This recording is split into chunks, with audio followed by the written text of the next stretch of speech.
What's up nga mga ka-backyard? Nandito na naman tayo sa ating manukan at sinilip ko nga itong ating isang manok.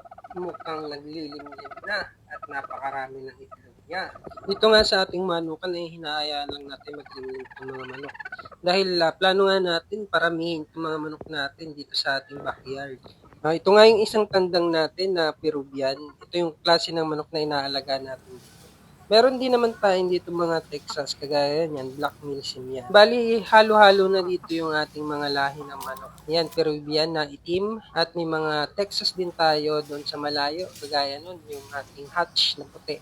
Pero itong itim na ito, ang gusto ko sanang palahiin talaga dito sa ating backyard dahil malalaking manok nga. May mga nakatali nga rin ako dito mga manok na tandang for the purpose ng breeding ng ating mga inahin. Kapag marami ang iyong tandang na nakatali dyan sa paligid, marami ang lumalahi sa ating mga inahin at mabilis silang mangitlog.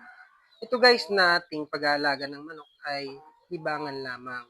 Hindi natin ito ginagamit sa sugal o tawag nga sa atin dito ay ang pagsasabong. Hindi natin yan ginagawa guys.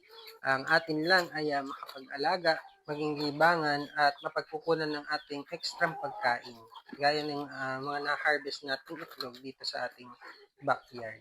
So sa mga maliliit pa, patuloy lang at mag-enjoy lang tayo mga kabakyer.